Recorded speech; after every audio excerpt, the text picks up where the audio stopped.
Welcome to my channel. तो आज हम इस वीडियो में लेकर के आए हैं भारत की मृदाएं। तो आज हम लोग इस वीडियो में जानेंगे, इस वीडियो के जरिए जानेंगे भारत की मृदाएं कैसी है और कौन कौन सी मृदा भारत में पाई जाती है। तो हम देखते हैं कि भारत में कई प्रकार की मृदाएं विकसित हुई है। इसका कारण क्या हो सकता है? भारत में एक ही प्रकार की मिट्टियां क्यों नहीं विकसित हुई?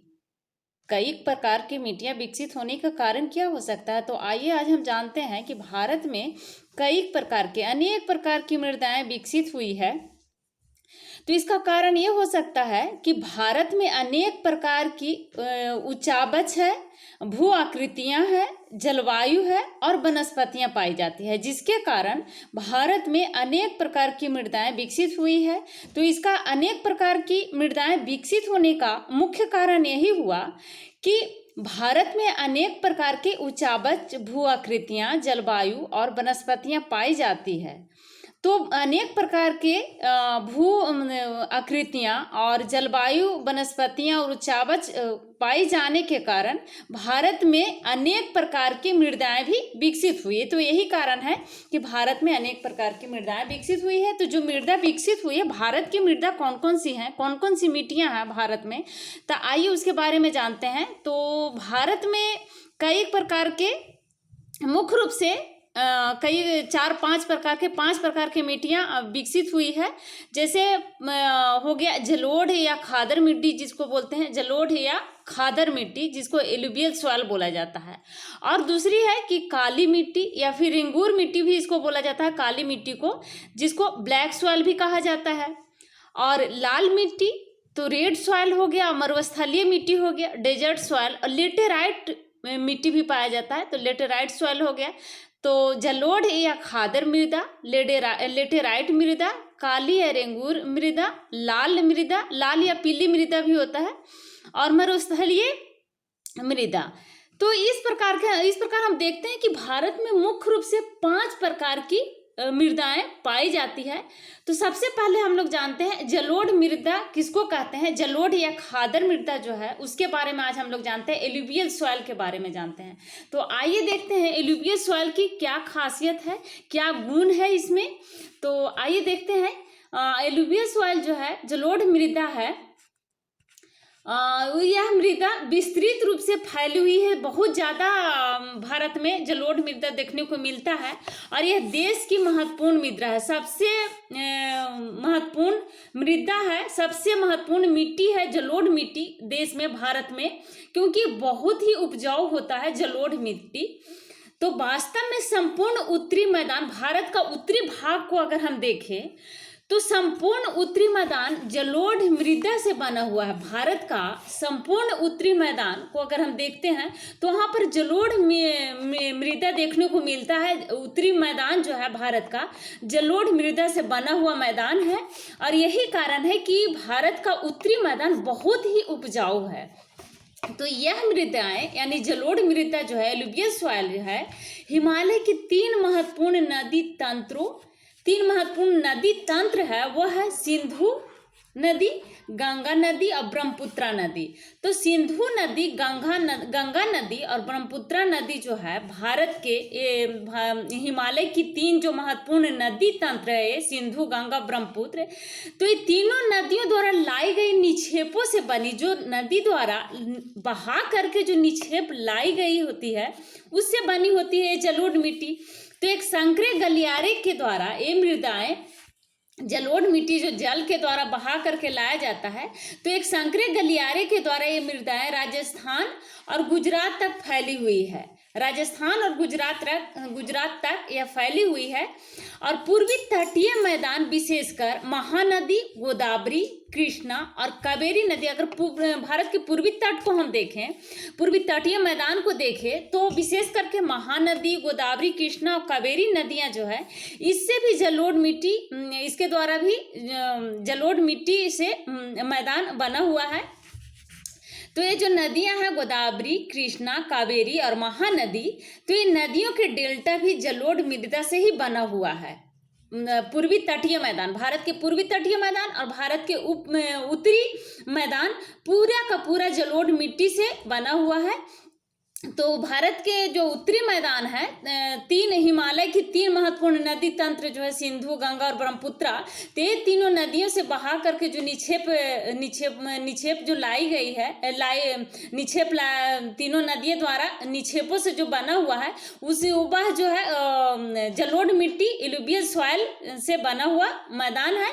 और दक्षिणी पूर्वी तटीय मैदान को अगर हम देखें भारत के, तो महानदी गोदावरी, कृष्णा और कावेरी नदियों से डेल्टा की जलोढ़ मृदा से बनी हुई है। तो आइए हम लोग देखते हैं मैप के जरिए जलोढ़ मिट्टी कहाँ कहाँ भारत में पाया जाता है। तो ये जो मैप है, जलोढ़ मिट्टी का मैप है, किस प्रकार का देखने को मिलता है, दिखता है यह मिट्टी।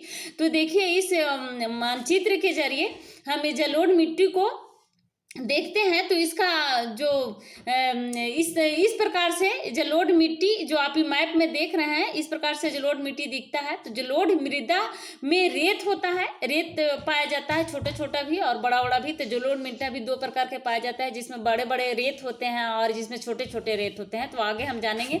तो जलोढ़ मिट्टी में रेत, सिल्ट और मृत्तिका के विभिन्न अनुपात पाए जाते हैं। यानी जलोढ़ मिट्टी में कुछ रेत होता है और कुछ सिल्ट होता है और कुछ मिट्टी के छोटे छोटे कण यानी मृत्तिका के विभिन्न अनुपात पाए जाते हैं। जैसे हम नदी के मुहाने से घाटी में ऊपर की ओर जाते हैं तो मृदा के कणों का आकार बढ़ता है। जैसे नदी घाटी के मुहाने से ठीक ऊपर जैसे जैसे हम ऊपर की ओर बढ़ते जाते हैं, तो मृदा का कण के आकार में भी देखते हैं कि परिवर्तन आते जाता है। वो आकार जो है बड़ा दिखता है, बड़ा होते जाता है, उसका आकार बढ़ता जाता है। मृदा का जो आकार है, मिट्टी का आकार जो है, तो वो बढ़ते जाता है। मुहाने के घाटी से जैसे ही हम ऊपर की ओर बढ़ते जाते हैं, तो देखते हैं कि मृदा का जो कण होता है, उसका आकार बढ़ता हुआ दिखता है, बड़ा बड़ा दिखता है। तो नदी घाटी के ऊपरी भाग में जैसे ढाल भंग के समीप मोटे कण होता है, जहाँ पर ढाल भंग होता है, ढाल समाप्त होता है, ढाल खत्म होता है, वहाँ पर मोटे कण यानी मोटा कण वहाँ पर जमा होता है। तो उस तरह जगह में ढाल भंग जहाँ पे होता है, उसके समीप, उसके आसपास देखते हैं कि मोटे कण वाली मृदाएं पाई जाती है। मोटे मोटे कण वाली मिट्टी यहाँ पे पाई जाती है। और ऐसी मृदाएं पर्वतों की तलहटी पर बने मैदानों जैसे द्वार जो क्षेत्र और तराई में आमतौर पर देखने को मिलता है। तो कणों के आकार पर या घटकों के अलावा मृदाओं की पहचान उनकी आयु से भी होती है। तो आयु के आधार पर अगर हम देखें, तो आयु के आधार पर जलोढ़ मिट्टी को दो प्रकार से हम देखते हैं। दो प्रकार का होता है जलोढ़ मिट्टी, जलोढ़ मृदाएं दो प्रकार की होते हैं। एलुवियल सॉइल आयु के आधार पर अगर हम देखें तो आयु के आधार पर अगर हम देखते हैं तो दो प्रकार का होता है। पहला है पुराना जलोढ़, जिसको बांगर कहते हैं, या पुराना जलोढ़ मिट्टी होता है जिसको बांगर मिट्टी बोला जाता है। और नया जलोढ़ जिसको खादर बोला जाता है। तो खादर, बांगर ये जलोढ़ मिट्टी का प्रकार ही है। तो ये पुराना जलोढ़ मिट्टी हो गया बांगर और नया जलोढ़ मिट्टी को खादर बोला जाता है। तो इस प्रकार हम देखते हैं कि आयु के आधार पर जलोढ़ मिट्टी दो प्रकार की हो जाती है। तो दो प्रकार की पाई जाती है आयु के आधार पर। एक तो हो गया बांगर और दूसरा हो गया खादर। तो बांगर मिट्टी जो पुराना जलोढ़ मिट्टी होता है और खादर मिट्टी जो नया जलोढ़ मिट्टी होता है उसको कहा जाता है। तो बांगर मृदा में बांगर जो मिट्टी होती है तो उसमें कंकर ग्रंथियों की मात्रा ज्यादा होती है, बहुत ज्यादा कंकड़ पत्थर होते हैं इसमें बांगर मृदा में। और खादर मृदा में बांगर मृदा की तुलना में अगर बांगर मृदा से हम तुलना करें तो उसकी अपेक्षा बांगर मृदा की अपेक्षा खादर मृदा में ज़्यादा महीन कण पाए जाते हैं खादर मृदा में, जबकि बांगर मृदा में मोटे मोटे कण पाए जाते हैं। बहुत बड़ी बड़ी कंकड़ ग्रंथियां की मात्रा देखने को मिलती है खादर मृदा में, जबकि बांगर मृदा में अगर उसके अपेक्षा देखा जाए तो उसकी तुलना में यहाँ बांगर मृदा के जो कण होता है, जो मिट्टी होता है, उसमें महीन कण पाए जाते हैं। तो आगे हम देखते हैं कि जलोढ़ मृदाएं बहुत ही उपजाऊ होती है। जलोढ़ मिट्टी जो होती है, एलुवियल सॉइल, बहुत ही उपजाऊ होती है मिट्टी। और अधिकतर जलोढ़ मृदाएं में पोटास, फास्फोरस, चूना युक्त होती है, जो इनको गन्ने, चावल, गेहूं और अन्य अनाजों और दलहन फसलों की खेती के लिए उपयुक्त बनाती है। ये जो उपजाऊ मिट्टी होती है, जलोढ़ मिट्टी बहुत ही उपजाऊ होती है। और इसका उपजाऊ का कारण है कि इस मिट्टी में, जलोढ़ मिट्टी में पोटास की मात्रा रहता है, फास्फोरस ज़्यादा रहता है, चूना युक्त मिट्टी ये होती है, जिसके कारण इस मिट्टी में गन्ने की फसल बहुत ही अच्छा होता है। चावल की फसल के लिए भी बहुत ही अच्छा जलोढ़ मिट्टी होता है। गेहूं फसल भी इसमें बहुत अच्छे उगते हैं, गेहूं फसल। और अन्य प्रकार के अनाज जैसे दलहन हो गया, तो दलहन फसल की खेती के लिए भी बहुत ही उपयुक्त होता है जलोढ़ मिट्टी, एलुवियल सॉइल। अधिक उपजाऊपन के लिए इसमें अगर अधिक उपजाऊ, इसको और उपजाऊ बनाया जाए तो इसको अधिक उपजाऊपन के कारण जलोढ़ मिट्टी मृदा वाले स्थानों में, जलोढ़ मृदा वाले क्षेत्रों में गहन कृषि जाती है, गहन कृषि की जाती है, क्योंकि यह मिट्टी बहुत ही उपजाऊ होती है। किसी प्रकार के फसल के लिए यह लाभदायक होता है, क्योंकि इसमें पोटास, फास्फोरस और चूना युक्त यह मिट्टी होता है, जिसके कारण यह और ही भी ज़्यादा उपयुक्त हो जाता है। तो सब ज़्यादा उपजाऊ होने के कारण जलोढ़ मृदा वाले क्षेत्र में, इस क्षेत्र में गहन कृषि की जाती है, क्योंकि उपजाऊ बहुत ज़्यादा होता है और उपज ज़्यादा होता है। और यहाँ जनसंख्या घनत्व भी अधिक होता है, क्योंकि अधिक उपजाऊ होने के कारण ये क्षेत्र, यहाँ लोग अधिक बसते भी हैं, तो जनसंख्या घनत्व भी अधिक होती है। सूखे क्षेत्रों की मृदाएं अधिक क्षारीय होती है। इन मृदाओं का सही उपचार और सिंचाई करके इनकी पैदावार बढ़ाई जा सकती है। जो जलोढ़ मिट्टी है उसको अगर सही उपचार किया जाए और सही तरीके से सिंचाई किया जाए और उसमें खेती किया जाए तो पैदावार और बढ़ जाती है। तो जलोढ़ मिट्टी खेती के लिए बहुत ही महत्वपूर्ण मिट्टी है। सभी मिट्टी में सबसे ज़्यादा उपजाऊ मिट्टी है जलोढ़ मिट्टी।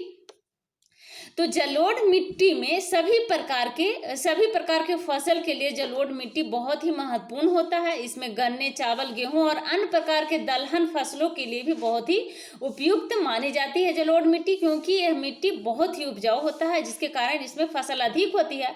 और फसल अधिक होने के कारण जलोढ़ मिट्टी वाले क्षेत्रों में जनसंख्या घनत्व भी अधिक होती है। तो आइए हम देखते हैं, मैप के जरिए आज हम समझते हैं कि भारत में कहाँ कहाँ जलोढ़ मिट्टी पाया जाता है, किन क्षेत्रों में। जैसे हम लोग अभी पढ़े कि भारत के उत्तरी मैदान में, उत्तरी क्षेत्र में देखते हैं, और पूर्वी क्षेत्र में देखें भारत की जलोढ़ मिट्टी पाया जाता है। तो उत्तरी मैदान में हम देखते हैं भारत का जो उत्तरी क्षेत्र है, यह जो उत्तरी क्षेत्र है भारत का, इस भाग को, ई पार्ट में ये सारे के सारे जलोढ़ मिट्टी यहाँ पाए जाते हैं। यह जलोढ़ मिट्टी का मैदान है यहाँ पर, और यही कारण है कि यहाँ उपज बहुत अधिक होता है। तो ये जो क्षेत्र है, हल्का ग्रीन, लाइट ग्रीन करके जो दिख रहा है क्षेत्र, यह जलोढ़ मिट्टी इस सब क्षेत्र में पाया जाता है। और भारत के पूर्वी तटीय क्षेत्र को देखिए तो यहाँ पर भी जलोढ़ मिट्टी पाया जाता है। भारत के जो उत्तरी क्षेत्र है, यहाँ से हिमालय से जो निकलने वाली नदियां हैं, सिंधु नदी और गंगा नदी और ब्रह्मपुत्र नदी, तो गंगा ब्रह्मपुत्र का मैदान भी, इसको डेल्टा का मैदान कहा जाता है। ये बहुत ही उपजाऊ होता है और ये उत्तरी भाग है भारत का। तो यहाँ पर जलोढ़ मिट्टी पाया जाता है। जलोढ़ मिट्टी का क्षेत्र है और यही कारण है कि यहाँ इस क्षेत्र में बहुत ही उपज अधिक होती है।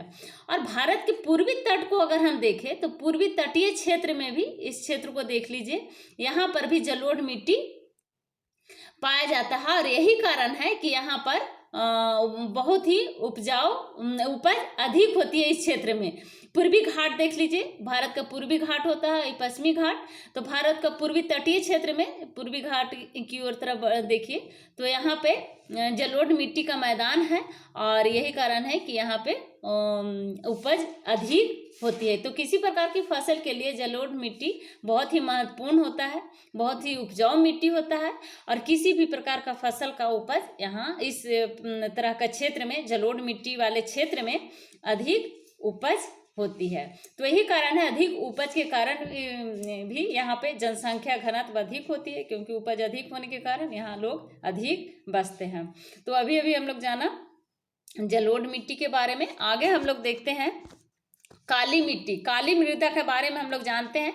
तो जलोढ़ मिट्टी बहुत ही महत्वपूर्ण मिट्टी है और भारत की सबसे महत्वपूर्ण मिट्टी जलोढ़ मिट्टी है, जो उत्तरी क्षेत्र में, उत्तरी भारत के उत्तरी मैदानी क्षेत्र में जलोढ़ मिट्टी का मैदान देखने को मिलता है और पूर्वी तटीय क्षेत्र में खास करके जलोढ़ मिट्टी को मैदान को देखने को मिलता है। तो आज फिर उसके बाद हम लोग जानते हैं काली मृदा क्या है, और यह काली मृदा जो है भारत में कहाँ कहाँ पाया जाता है, किन क्षेत्रों में पाया जाता है और किस प्रकार की खेती के लिए काली मृदा महत्वपूर्ण है।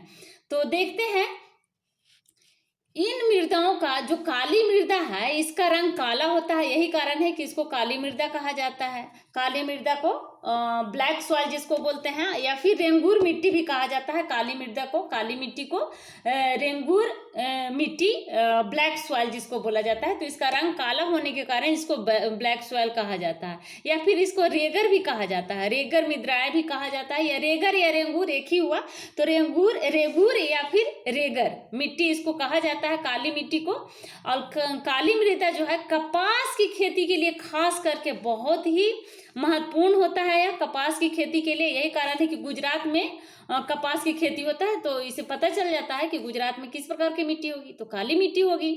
तो काली मृदा जो है कपास की खेती के लिए बहुत ही उचित समझी जाती है और काली कपास मृदा के नाम से भी जाना जाता है, क्योंकि कपास की खेती के लिए खासकर यह काली मिट्टी बहुत ही महत्वपूर्ण होता है। इसी यही कारण है कि काली कपास मृदा के नाम से काली मिट्टी को, काली मृदा को जाना जाता है। तो काली कपास मृदा को किस नाम से, एक और किस नाम से जाना जाता है?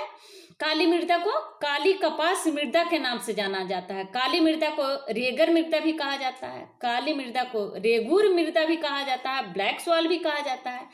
तो काली मृदा को एक और नाम हो गया काली कपास मृदा, क्योंकि कपास की खेती के लिए काली मिट्टी बहुत ही महत्वपूर्ण होता है, बहुत ही उपजाऊ होता है। यही कारण है कि काली मृदा को काली कपास मृदा के नाम से भी जाना जाता है। तो यह माना जाता है कि जलवायु और जनक शैलों ने काली मृदा के बनने में महत्वपूर्ण योगदान दिया। इस प्रकार की मृदाएं, काली मृदा जो है दक्कन पठार में देखने को मिलता है। बेसाल्ट क्षेत्र के उत्तरी पश्चिमी भागों में पाई जाती है काली मिट्टी। बेसाल्ट क्षेत्र के उत्तरी पश्चिमी भाग में, दक्कन पठार क्षेत्र के उत्तरी पश्चिम भागों में इस प्रकार की मिट्टियां पाई जाती है, ब्लैक सॉइल और लावा, इस पर देखिए काली मिट्टी का चित्र को भी हम लेकर के आए हैं इस मानचित्र के जरिए। देखिए इस प्रकार की काली मिट्टी में दरार आ जाती है और इस प्रकार से हम इसको पहचान सकते हैं। काली मिट्टी में दरारें पड़ जाती है, काली दिखती है, तो इस प्रकार से हम देख करके भी इसको पहचान सकते हैं। तो ये है काली मिट्टी। और इसका काली मिट्टी जो है जनक शैली से बनी हुई है। ये जो काली मिट्टी है तो ये लावा जनक शैली से बनी है। और ये मृदाएं महाराष्ट्र, काली मिट्टी जो है महाराष्ट्र, सौराष्ट्र, मालवा, मध्य प्रदेश और छत्तीसगढ़ के पठार पर पाई जाती है। और दक्षिणी पूर्वी दिशा में गोदावरी और कृष्णा नदियों की घाटियों तक फैली हुई है यह मिट्टी। दक्षिणी पूर्वी क्षेत्र को अगर हम देखें तो दक्षिणी पूर्वी क्षेत्र में गोदावरी और कृष्णा नदियों की घाटी तक फैली हुई है काली मिट्टी। और ये मिट्टी कहाँ? और महाराष्ट्र में, सौराष्ट्र में और मालवा, मध्य प्रदेश और छत्तीसगढ़ के पठार पर पाई जाती है। तो हम मैप के द्वारा भी इस काली मिट्टी को समझेंगे, इंडिया में कहाँ कहाँ पे और किन किन क्षेत्रों में काली मिट्टी पाई जाती है। तो आगे हम देखेंगे, पहले हम लोग देख लेते हैं काली मिट्टी के बारे में, जान लेते हैं अच्छी तरह से, उसके बाद मैप को देखेंगे और मैप के जरिए हम लोग समझेंगे। तो काली मृदा बहुत ही महीन कण, बहुत ही महीन छोटा छोटा कण इसमें पाया जाता है, अर्थात मृत्तिका से बनी होती है काली मिट्टी। और इसकी नमी धारण करने की क्षमता बहुत होती है। इसमें अगर हम पानी से सिंचाई करते हैं तो इसमें नमी धारण की क्षमता अधिक होने के कारण इसमें पानी से अगर सिंचाई करें तो पानी की मात्रा बहुत ज़्यादा लगता है, यानी पानी मिट्टी में सोखने की क्षमता बहुत ज़्यादा है, जिसके चलते इसको सिंचाई करने में, लेकिन सिंचाई अगर एक बार हो जाती है तो बहुत दिन तक नमी सूख भी नहीं पाता है, ये भी कारण है। तो इसलिए अगर इसको सिंचाई किया जाता है इस मिट्टी में तो बहुत ज़्यादा पानी की आवश्यकता पड़ती है। तो नमी धारण करने की क्षमता इसमें बहुत ज़्यादा होती है काली मिट्टी में। इसके अलावा ये मृदाएं कैल्शियम कार्बोनेट, मैग्नीशियम, पोटास और चूने जैसे पौष्टिक तत्वों से परिपूर्ण होती है काली मिट्टी। तो काली मिट्टी में कौन कौन सी तत्व पाए जाती है? तो काली मिट्टी में कैल्शियम पाया जाता है, कार्बोनेट पाया जाता है, मैग्नीशियम पाया जाता है, पोटास पाया जाता है और चूने जैसे पौष्टिक तत्व भी पाया जाता है। परंतु इसमें फास्फोरस की मात्रा कम होती है। फास्फोरस की मात्रा कम होती है। फास्फोरस की मात्रा किसमें हम लोग देखें? जलोढ़ मिट्टी में फास्फोरस की मात्रा होती है। तो इसमें फास्फोरस की मात्रा काली मिट्टी में कम पाई जाती है। गर्म और शुष्क मौसम में इन मृदाओं में गहरी दरारें पड़ जाती है। अभी दरार देखें, इसका काली मिट्टी का चित्र अभी हम लोग देखें तो उसमें दरार थी। तो इस प्रकार से इसका पहचान करना बहुत ही आसान है।